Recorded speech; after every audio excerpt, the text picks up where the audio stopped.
Takže lidi, jsme zpátky, tentokrát ne u žádného tutoriálu, ale jak z nás vyplývá u infovidea.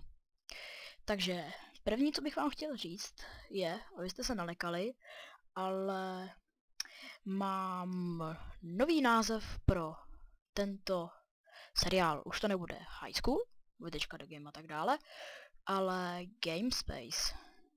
Bude prostě Game Space.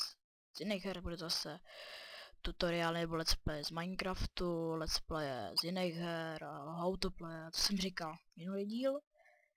Taky tenhle info dělám kvůli tomu, co jsem neřekl minulý díl.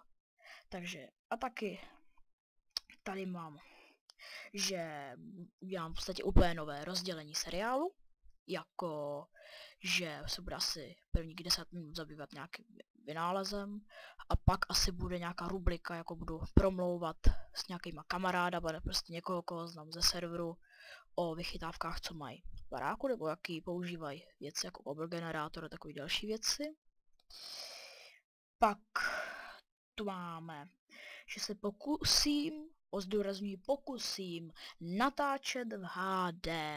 To je právě to pokusím se. Nevím, jak to je, ještě si to budu muset zkontrolovat na svým počítači všechno.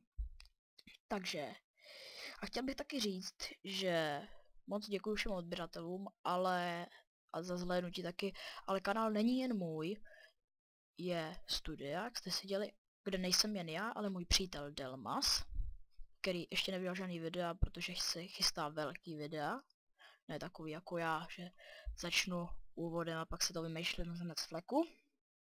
Tak to je k tomu a pak budou nové titulky, úplně nové.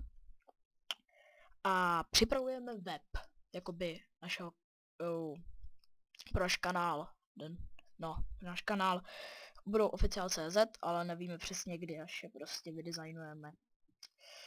Pak samozřejmě bude nový vzhled kanálu, myslím, že ten už jsem udělal, a ještě tam nemáme náš profilový obrázek. A pokusím se u nás zaregistrovat na Facebooku, jako naše studio Zigzagzog.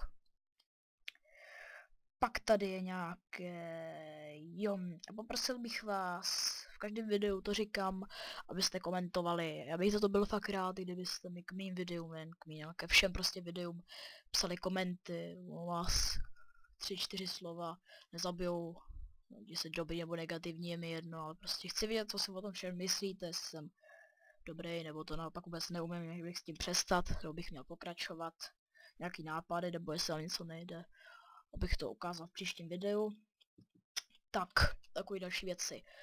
To by bylo asi vše. Myslím, že jsem nic nezapomněl. Ne. Dobře, tak. Děkuji, odbírejte. Jo, to jsem zapomněl ještě.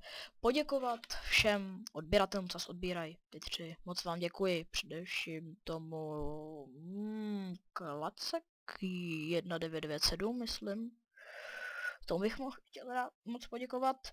A no, odbírejte, lajkujte, především komentujte, co jsem říkal. A nashledanou. Děkuji za zhlédnutí.